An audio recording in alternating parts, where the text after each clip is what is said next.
प्यारे बच्चों, आज हम संस्कृत विषय में अध्ययन करेंगे। प्रथमा पाठः सुभाषितानि। तो सुभाषित शब्द दो शब्दों से मिलकर बना हुआ है। सुधन भाषित। सु का अर्थ है सुंदर या मधुर और भाषित का अर्थ है वचन, अर्थात सुंदर वचन या मधुर वचन। तो चलिए स्टार्ट करते हैं। सभी बच्चे ध्यान दें।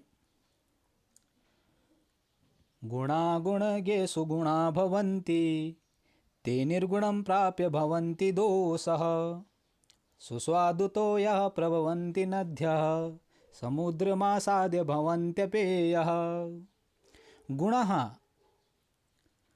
गुण, गुणगेषु गुणियों में, भवन्ति होते हैं, निर्गुणम निर्गुण को, प्राप्य प्राप्त करके, दोषः अवगुण,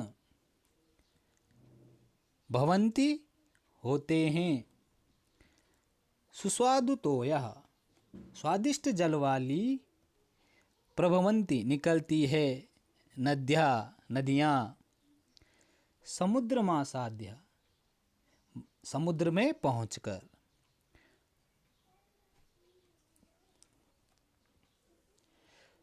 अर्थात जिस प्रकार गुणवान व्यक्तियों में गुण ही गुण होते हैं तथा वे गुणहीन व्यक्तियों के साथ रहकर उनमें कुछ न कुछ अवगुण जरूर आते हैं, वो गुणहीन हो जाते हैं। जिस प्रकार स्वादिष्ट जल वाली नदियाँ प्रभावशाली होती है, उनका जल मीठा होता है, वो मानव जीव कल्याण के काम आती है, लेकिन समुद्र में जाकर वह पीने योग्य नहीं होती हैं। साहित्य संगीत कला विहीनः, साक्षात् पशुः पुच्छ विषाणहीनः। तृणं न खादन्नपि जीवमानः, तद्भागधेयं परमं पशूनां।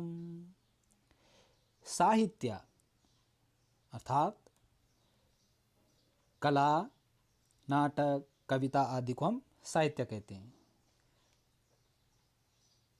साक्षात वास्तव में, पुच्छ पूंछ, विषाण सींग, तृणम घास, खादन खाता हुआ, जीवमानः जीवित है,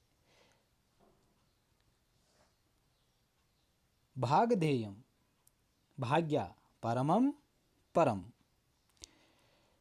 अर्थात जो मनुष्य साहित्य, संगीत अथवा किसी भी अन्य कला से विहीन है, वे साक्षात पूंछ और सींग से विहीन जानवर की तरह है। मनुष्य जीव घास तो नहीं खाता, पर अन्न से जीता रहता है। ऐसे मनुष्य को पशुओं की श्रेणी में रखना चाहिए। अर्थात मनुष्य को साहित्य, संगीत, कला इनसे युक्त होना चाहिए। लुब्धस्य नश्यति यशः पिशुनस्य मैत्री, नष्टक्रियस्य कुलमर्थपरस्य धर्मः। विद्याफलं व्यसनिनः कृपणस्य सौख्यं, राज्यं प्रमथ सचिवस्य नराधिपस्य। लुब्धस्य लालची का, नश्यति नष्ट हो जाता है, पिशुनस्य चुगलखोर की, मैत्री मित्रता, नष्ट क्रियस्य जिसकी क्रिया नष्ट हो गई है, अर्थपरस्य जो धन को अधिक महत्व देते हैं, व्यसनिना बुरी लत वाले का, कृपणस्य कंजूस व्यक्ति का, सौख्यम सुख, प्रमत प्रमाद या नशे में युक्त होने की अवस्था, नराधिपस्य राजा का। अर्थात लालची व्यक्ति का यश, चुगलखोर की मित्रता, जिसकी क्रिया नष्ट हो गई है, उसका कुल, धन प्रयाण का धर्म, बुरी लत वाले का विद्या का फल, कंजूस का सुख तथा जिसके मंत्री प्रमाद से, घमंड में, नशे के घमंड में नशे की अवस्था में हों, ऐसे राजा का राज्य नष्ट हो जाता है।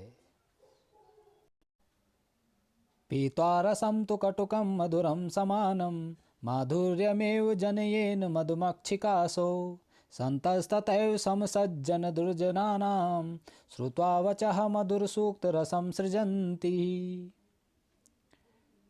पीत्वा पीकर, तू अथवा, कटुकम कड़वा, समानम समान रूप से, माधुर्य मधुर, एव ही, जनयेत पैदा करती है, असौ यह, मधुमक्षिका मधुमक्खी, संत संत लोग, तथैव उसी प्रकार, दुर्जनानाम दुष्ट व्यक्ति, श्रुत्वा सुनकर, वचः वचन को, सृजन्ति निर्माण करते हैं।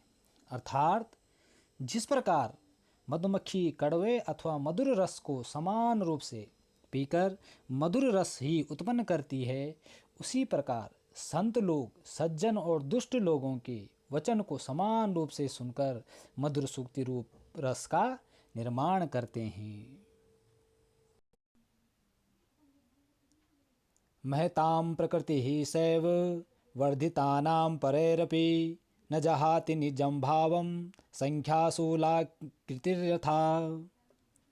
महतां बड़े लोगों की प्रकृति स्वभाव सैव वैसा ही वर्धितानाम बढ़ाए गई परेरपि दूसरों के द्वारा भी जहाति त्याग करता है निजम अपना भावम भाव को संख्यासु संख्याओं में लाकृति नौ का आकार यथा जैसे अर्थात दूसरों के द्वारा प्रशंसा पाने पर भी महापुरुषों का स्वभाव वैसा ही रहता है अर्थात बदलता नहीं है जैसे संख्याओं में 9 संख्या का आकार अपनी मौलिकता का त्याग नहीं करता है। भाव यह है कि प्रशंसा पाने पर भी महापुरुष अपना सरल और विनम्र स्वभाव कभी नहीं छोड़ते हैं।